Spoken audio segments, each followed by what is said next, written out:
konuşulsun. Nedir yani? Bir fıkra var, onu geçen konuşuyorlar, ben de dinledim. Öztürk Bey biliyor mu düzenlemeyi bilmiyorum. O 18 sene zorla CHP zihniyeti tarafından Türkçe okutulma...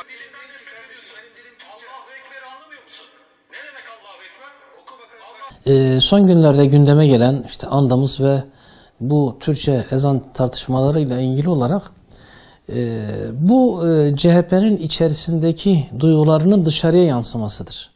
Yani aslında bunlar onu söylemek istiyorlar. Söylemek istedikleri şeyleri de bazen böyle ağızlarından mı kaçırıyor diyelim, yoksa bilinçli olarak söylüyorlar. Bu içindekileri nefretin, kinin dışarıya yansımasıdır. Bu onun söylemidir diyorum. Bunların zaten geçmişleri belli. Geçmişte yapmış oldukları şeyler belli. Burada geçmişe bir özlem söz konusu. Yani bunlar geçmişe bir özlem duyuyorlar şu anda. Ama Rabbim inşallah o günleri bir daha tekrar getirmeyecek. Bu millet bilinçlendi. Bu millet her şeyi gördü. O günleri de gördü. Bu günleri de gördü.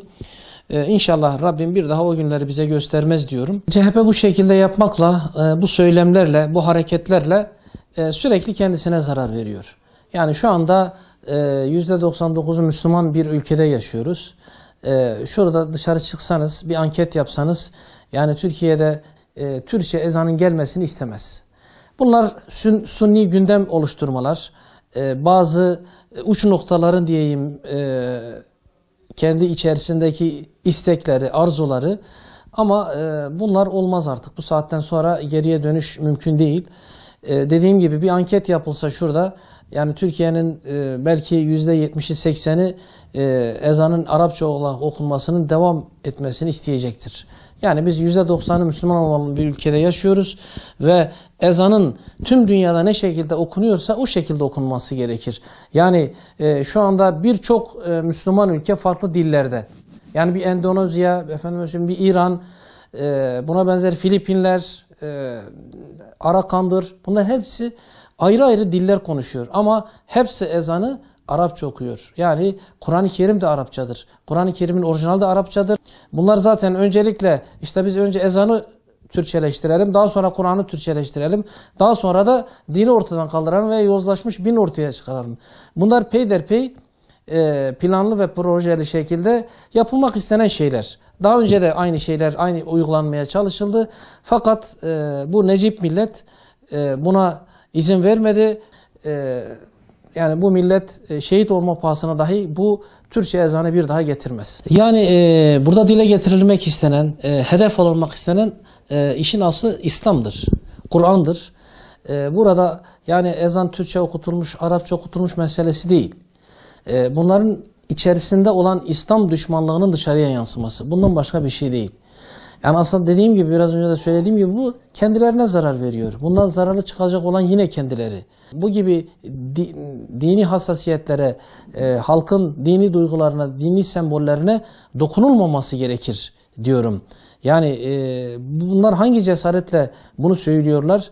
Yani bu gündemi oluşturmakla ellerine ne geçecek, ne fayda sağlayacak? Bunun da aslında sorgulanması lazım. CHP burada andımız tartışmaları üzerinden yani aslında kendileri ırkçılığı savunmayan bir parti olarak görünüyor. Fakat burada iş muhalefet olunca, İslam düşmanlığı olunca ırkçılığa da soyunmuş oldu. Yani kendileri diyor biz bir sosyal devletiz, sosyalizmi savunan bir fikirleri var genel olarak CHP'nin.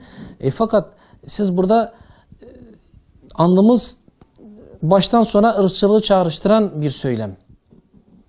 Yani Türk'üm, doğruyum, yalnız o zaman Kürt de diyecek ki ben de Kürdüm, doğruyum. Laz da diyecek ben de Laz'ım, doğruyum diyecek. Burada bir tartışma çıkacak ve bir ayrışmaya sebep olacaksınız. Ama sizin sürekli söyleminiz daha farklı. Biz ırkçılığa karşıyız diyorsunuz. Fakat söylemleriniz ırkçılığa karşı olduğunuzu söylüyorsunuz. Fakat iş buraya gelince diyorsunuz ki yok, bunun olması gerekir. Demek ki bunların esas amacı andımız üzerinden işte Türkçe ezana gitmek, Türkçe Kur'an'a gitmek, bunu da bahane ederek bununla da işte aynı şekilde dine saldırmak, dine hakaret etmek bu şey üzerinden, anlamımız üzerinden. Bunlar hepsi planlı projeli şeyler. Bunlar yanlış tabii ki. Başından sonuna kadar yanlış olan şeyler. Zaten bilinçli olan vatandaşımız bunların hangi amaçla gündeme getirildiğini, neden bu söylemlerin olduğunu, CHP'nin zihniyetinin ne olduğunu, anlamımız konusunun neden şu anda gündeme geldiği de aşikar ve açık bir şekilde. Böyle yapıyorsunuz ama bunun yanında dini hassasiyetlere dokunmamanız gerekir. Yani siyasi rekabetinizi din üzerinden değil de farklı şekilde yapacağınız hizmetlerle gündeme getirmeniz gerekir. Siz burada ezana saldırırken, Kur'an'a saldırarak, ezana saldırarak, işte milletin dini hassasiyetlerine, sembollerine saldırarak hiçbir şey elde edemezsiniz. Siyasi bir rant elde edemezsiniz. Yani bu iki taraf için de aynı şekilde. Yani bu şu anki mevcut hükümet için de aynı şekilde, tabii, CHP için de, muhalefet için de, kim olursa olsun yani dini hassasiyetler üzerinden rant elde etmek, siyasi rant elde etmek çok yanlış olur. Bu şekilde hareket edenler bunların cezasını millet tarafından çok güzel bir şekilde görürler. Yani bunu sandıkta da görürler, değişik şekilde de görürler diyorum. Ben kendim de bu vesileyle, sizin vesilenizle buradan sesimi duyurmak istiyorum. Özellikle CHP milletvekilini ve o CHP zihniyetini, bu konudaki fikirlerini kınıyorum. Bunun da kendilerine zarar vereceğini buradan belirtiyorum.